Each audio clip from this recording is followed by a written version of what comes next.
बात करते हुए उन्होंने कहा कि 14 दिन में वो ज्यादातर विधानसभा क्षेत्रों का दौरा करेंगे और बागियों को मना लिया जाएगा।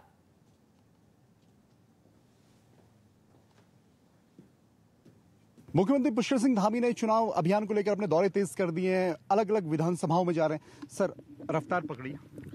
हाँ, निश्चित रूप से जो चुनाव आयोग के निर्देश हैं उसमें हम जो इंडोर बैठकें कर सकते हैं या हम जो जनसंपर्क कर सकते हैं, घर घर जाकर, लोगों के पास जाकर, सभी से हम निवेदन कर रहे हैं, सबसे प्रार्थना कर रहे हैं कि यहाँ पर ऐसी सरकार बनाएं जो सरकार नरेंद्र मोदी जी की सरकार के साथ चले। और हमें पूरा आशीर्वाद मिल रहा है आम जनता का, सामान्य जनता का, बड़े बुजुर्गों का, नौजवानों का, बच्चों का, सबका, माताओं बहनों का।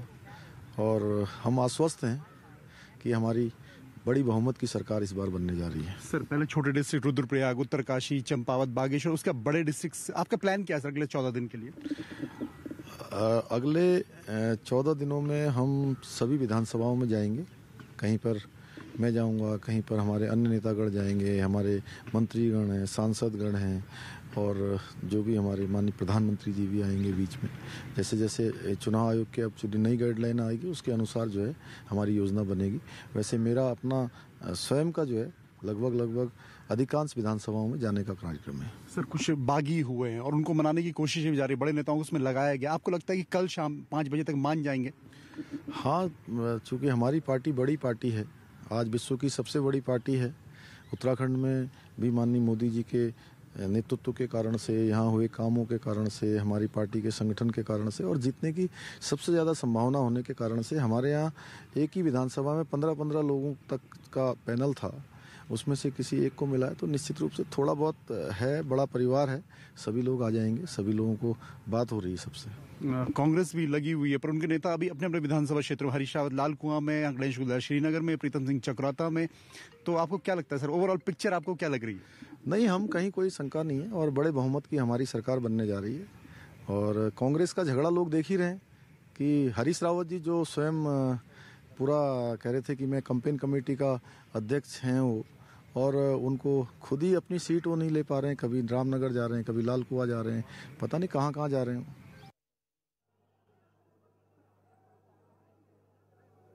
कोरोना महामारी से बचाव के लिए पूरी दुनिया के अंदर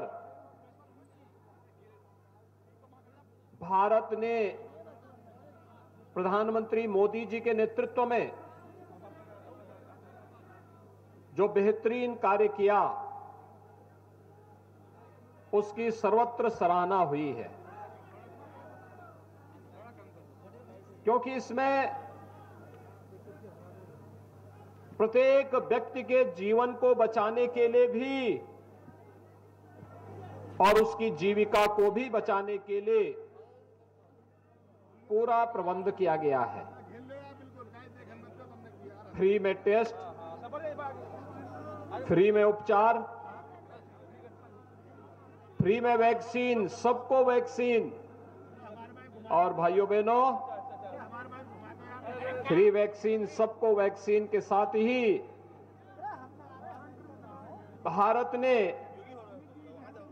भारत सरकार ने, प्रधानमंत्री मोदी जी ने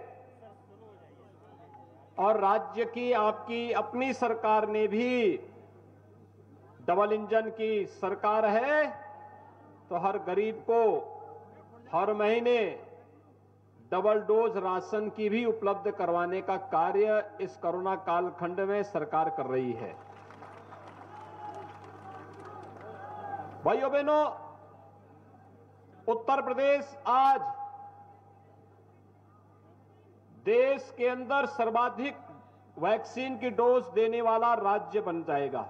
यानी 26 करोड़ वैक्सीन की डोज देने वाला राज्य होगा। इतना वैक्सीन किसी ने नहीं दी। 9 करोड़ 95 लाख कोरोना टेस्ट कराने वाला राज्य होगा। इतना भी टेस्ट कहीं नहीं हुआ है।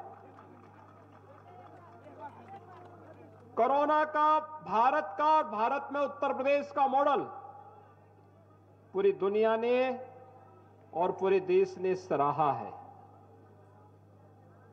और इसीलिए जब इस तीसरी लहर के दौरान, थर्ड वेव के दौरान ओमिक्रॉन जैसा एक नया वेरिएंट देखने को मिला है। लोग आशंकित थे, क्या होगा क्या होगा। हमने कहा भी देखो, हमारी सरकार न केवल पेशेवर माफिया और गुंडों को ठीक करती है, बल्कि कोरोना को भी ठीक करके रख देगी। और भाइयों बहनों, आपने देखा होगा कोरोना की तीसरी लहर है। चीन में लॉकडाउन है, यूरोप के कई देशों में लॉकडाउन है, अमेरिका में लॉकडाउन है। हमने उत्तर प्रदेश में कहा कि कोई बंदी नहीं होगी। रात्रि में 10 बजे से लेकर सुबह 6 बजे तक हम लोग नाइट कर्फ्यू रखेंगे, लेकिन दिन में बाजार भी खुलेंगे, मॉल भी खुलेंगे, सारे आयोजन होंगे, किसी प्रकार की कोई पाबंदी नहीं होगी। हां, सतर्कता और सावधानी के लिए पब्लिक एड्रेस सिस्टम जरूर लगेंगे। यह महामारी है और कोरोना महामारी में भागने की आवश्यकता नहीं, डरने की आवश्यकता नहीं, लेकिन सतर्कता और सावधानी की आवश्यकता है। सतर्कता और सावधानी के माध्यम से जीवन और जीविका को बचाने का कार्यक्रम, और तीसरी वेव थी तो सावधानी और सतर्कता के लिए ही चुनाव आयोग ने बड़ी बड़ी रैली और सभाओं को रोका है। 500-700 तक लोग सभाओं में आ सकते हैं, और इसीलिए कम संख्या ही सही, लेकिन आपका उत्साह इस बात को बताता है ये 500 की संख्या 50,000 पर भारी पड़ने वाली है।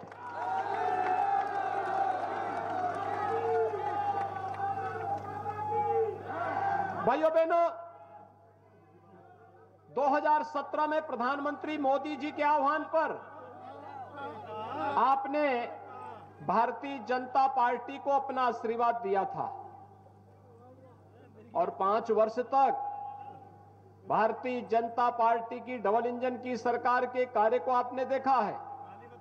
बिना रुके, बिना झुके, बिना डिगे और बिना किसी के सामने रुके सरकार अनवरत एक ओर राष्ट्रवाद और सुरक्षा के मोर्चे पर प्रभावी ढंग से कार्य करती दिखाई दी, दूसरी तरफ विकास और सुशासन के मुद्दे पर भी प्रभावी ढंग से सरकार ने अपने कार्य को आगे बढ़ाया है।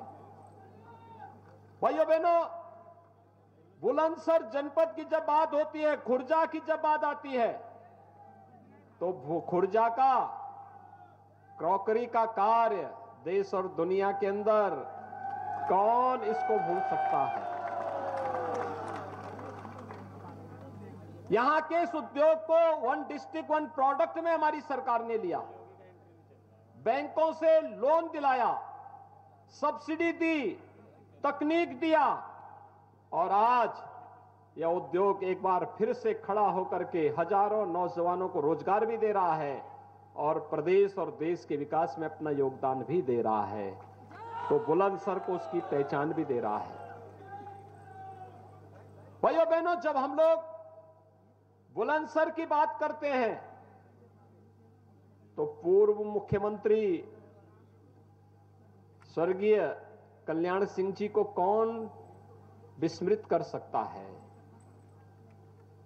प्रदेश की सेवा उन्होंने की, अमूल्य सेवा की, और प्रदेश और देश के अमूल्य सेवा के साथ जब बुलंदशहर में हमारे जनप्रतिनिधियों ने एक बात की मांग की, वह मांग थी कि यहां पर भी चिकित्सा सेवा का एक अच्छा विशेषज्ञ स्वास्थ्य संस्थान खोलना चाहिए, तो हमने कहा कि ठीक है, हम खोलेंगे। और भाइयों बहनों, बुलंदशहर जनपद को भी एक मेडिकल कॉलेज हम लोगों ने स्वीकृत किया है। 274 करोड़ रुपए की लागत से बनने वाला मेडिकल कॉलेज स्वर्गीय कल्याण सिंह जी के नाम पर ही होगा, और उनके नाम पर करने की कार्रवाई को तेजी के साथ आगे बढ़ाने का कार्य किया है। आने वाले समय में अगले सत्र में 2023-24 के सत्र में बुलंदशहर कल्याण सिंह मेडिकल कॉलेज बुलंदशहर में प्रवेश भी होंगे और बुलंदशहर वासियों को विशेषज्ञ स्वास्थ्य सुविधा की उत्तम सुविधा का एक केंद्र भी स्वास्थ्य के दृष्टि से यहां प्राप्त होगा। ये मेडिकल कॉलेज पहली सरकारें भी कर सकती थी, बना सकती थी, लेकिन फुर्सत नहीं थी। विकास के लिए उनके पास कहां फुर्सत थी। उनके लिए विकास तो चाचा भतीजे की पार्टी के लिए विकास तो सिपाही परिवार का विकास ही उनका सब कुछ था। वे उससे बाहर ही नहीं निकल सकते थे, उससे बाहर उन्होंने देखा ही नहीं था। और बहन जी के लिए तो भतीजे का विकास ही सब कुछ था।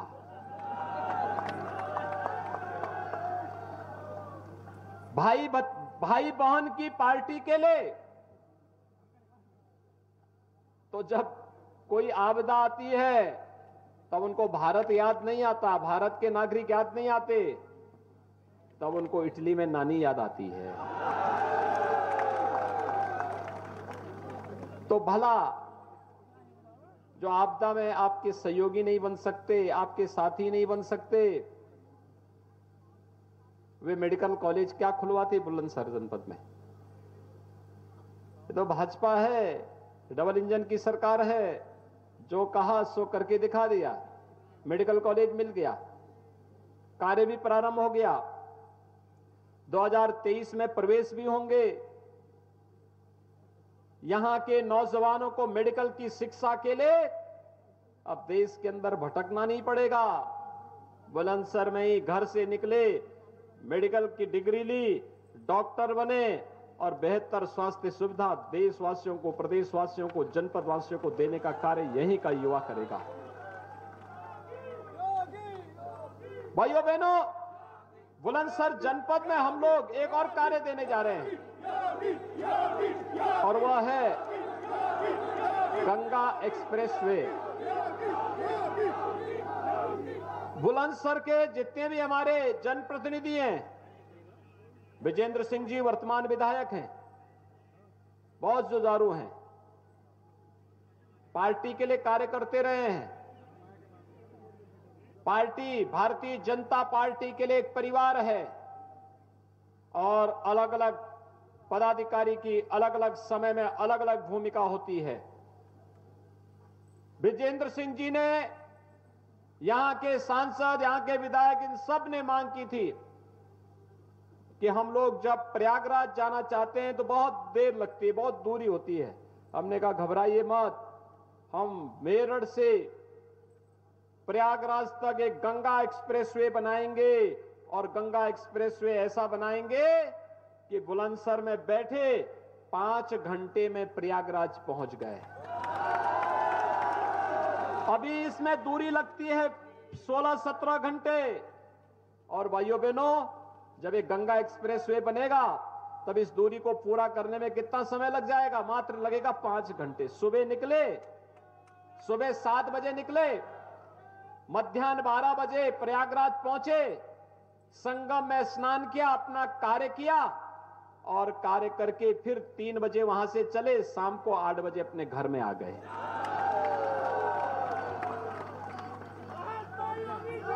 भाइयों बहनों, बुलंदशहर जनपद तो ऐसे भी सौभाग्यशाली है। सौभाग्यशाली इस दृष्टि से है, एक और गंगा मैया है, एक और यमुना मैया है और दोनों का संगम देखना हो तो प्रयागराज में यहां से गए, संगम में स्नान भी किया, फिर वापस अपने घर वापस आ गए। 36,000 करोड़ रुपए की लागत से बन रहा है ये गंगा एक्सप्रेसवे। औद्योगिक क्लस्टर भी बनाएंगे, उत्तर प्रदेश के नौजवानों को यहीं पर रोजगार और नौकरी भी देंगे। और भाइयों बहनों, आप में से बहुत सारे युवा होंगे जो इस बात को मानते होंगे कि आप में से बहुत सारे युवाओं को अपने जीवन को अपनी कला और अपनी प्रतिभा के माध्यम से व्यक्त करने का अवसर नहीं मिला होगा। लोग चाहते तो रहे होंगे कि आप में से बहुत सारे लोग फिल्मों में काम करें, लेकिन अवसर ही नहीं मिला। लेकिन अब तो हम आपके बगल में ही फिल्म सिटी भी बना रहे हैं। फिल्म सिटी बन रही है और मैं तो विजेंद्र सिंह से कहूंगा कि कम से कम 1 साल का समय फिल्म सिटी में लगाइए। भाइयों बहनों, पिछली सरकारें अपराध के लिए तमंचा बनवाती थी, क्योंकि अपराध उनका पेशा था, अपराधी उनके मित्र थे। जनता की गाड़ी कवाई को उनके इत्र वाले मित्र जमा करके किसी बड़े बंगले के अंदर छुपा करके रखते थे। हमारी सरकार ने तो वहां भी बुलडोजर और जेसीबी लगा करके उस पैसे को भी निकालने का काम कर दिया। परेशान है वे लोग। वे लोग गरीबों की कमाई को लूटते थे, गरीबों का पैसा निकालते थे, खा जाते थे। गरीब को न राशन मिलता था, गरीब को न पेंशन मिलती थी, गरीब को कोई सुविधा नहीं मिलती थी। और भाइयों बहनों, हमारी सरकार ने, पिछली सरकार गरीबों को मकान नहीं देती थी, हमारी सरकार तो 43 लाख गरीबों को एक एक मकान दे दी है। 43 लाख गरीबों को। क्या कर रही थी पिछली सरकार? 15 करोड़ गरीबों को फ्री में राशन दे रहे हैं। पिछली सरकार नहीं दे पाती थी। ये सब राशन माफियाओं के हवाले चला जाता था, गरीब देखता रह जाता था। 2 करोड़ 61 लाख गरीबों के घर में एक एक शौचालय बना दिया गया। पिछली सरकारें नहीं बना पाती थी, उनका विजन भी नहीं था, विकास उनके एजेंडे का हिस्सा ही नहीं था। वे केवल ये पैसा माफियाओं के घर में जमा करते थे और अपराधियों को अपना शागिर्द बना करके उनसे तमंचा बनवाते थे, जिससे व्यापारियों का लूटपाट कर सके, डकैती डाल सके। लेकिन अब हम लोग बुलंदशहर के बगल में ही अलीगढ़ में डिफेंस कॉरिडोर बना रहे हैं। डिफेंस कॉरिडोर, यहां पर बनी हुई तोप जब भारत की सीमा पर गरजेगी तो पाकिस्तान को वहीं पर नाकों चने चबाना पड़ेगा। जब बुलंदशहर का नौजवान उस तोप पर बैठ करके और पाकिस्तान पर दागेगा तो पूरे भारत के अंदर खुशहाली की लहर होगी कि तोप भी बनी है उत्तर प्रदेश में, नौजवान भी है उत्तर प्रदेश में और दाग रहा है इसको अपने दुश्मन देश पर। यह कार्य यहां पर बनी हुई तोप में होगा। ये डिफेंस कॉरिडोर हम बना रहे हैं। यही फर्क है भाइयों बहनों, यही फर्क है। पहले अपने लिए लोग डकैती डलवाते थे, व्यापारियों के साथ लूटपाट करते थे, रात चलते हुए राहजनों से राहगिरी करते थे। अब राहगिरी नहीं होती, डकैती नहीं होती, दंगा नहीं होता। अब ये दंगाई और अपराधी अपने गले में तख्ती लटका करके जान की भीख मांगते हुए फिरते हैं।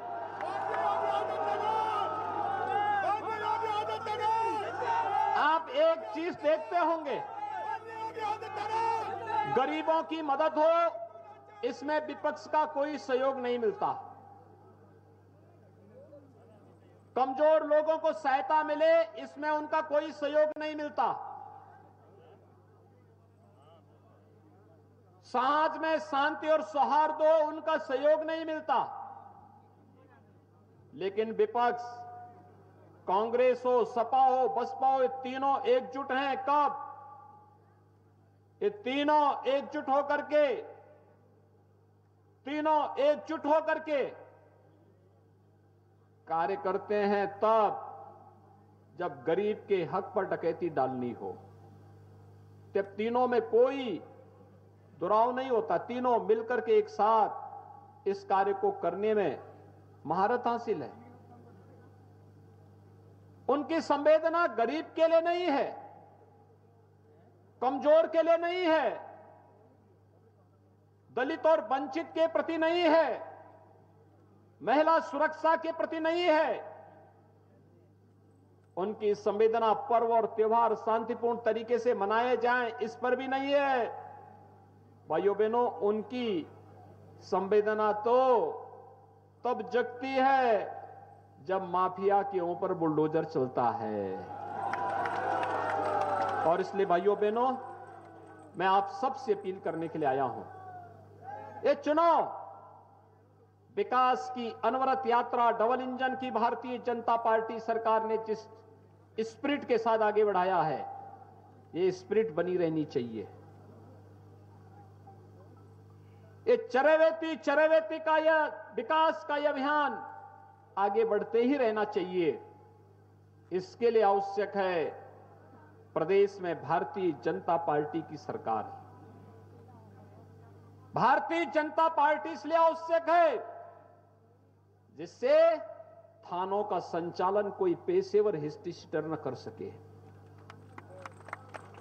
पर्व और त्योहार पर कोई दंगा फसाद न कर सके, बेटियों की सुरक्षा पर कोई सेंध न लगा सके, कावड़ यात्रा अनवरत चल सके, डिफेंस कॉरिडोर हो या गंगा एक्सप्रेसवे, जेवर का एयरपोर्ट हो या फिल्म सिटी का कार्यक्रम, ये अनवरत नई गति के साथ आगे बढ़ता रह सके, तुष्टीकरण की राजनीति बंद हो, उद्योग लगते रहें, नौजवानों को रोजगार मिलता रहे, इसके लिए भारतीय जनता पार्टी आवश्यक है।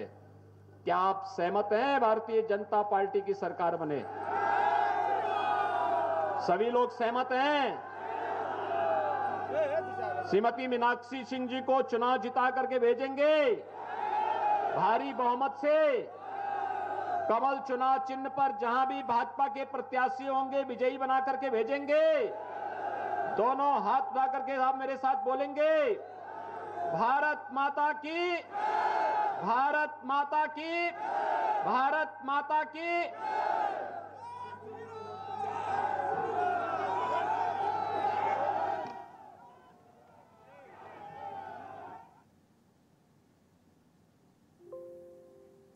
और बुलंदशहर में सीएम योगी आदित्यनाथ को आप सुन रहे थे, घर घर जाकर चुनाव प्रचार भी उनकी ओर से किया गया और मंच से सीधे विपक्ष पर उन्होंने जमकर हमला बोला। और इस दौरान बुलंदशहर में किस तरीके से बुलंदशहर को पहचान दिलाने का काम उनकी ओर से हो रहा है, उन्होंने बुलंदशहर के लिए एक मेडिकल कॉलेज सुनिश्चित करने को भी कहा है।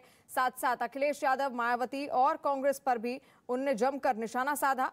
गंगा एक्सप्रेसवे की सौगात जल्द ही मिलेगी बुलंदशहर को, ये उन्होंने कहा। और साथ साथ किस तरीके से योगी सरकार में उत्तर प्रदेश में विकास का काम हुआ है उसका उन्होंने जिक्र किया, किस तरीके से शौचालय बनाए गए, साथ साथ 45 लाख गरीबों को मकान दिए गए, ये कहा गया सीएम योगी आदित्यनाथ द्वारा। आकांक्षा, आत्मनिर्भरता,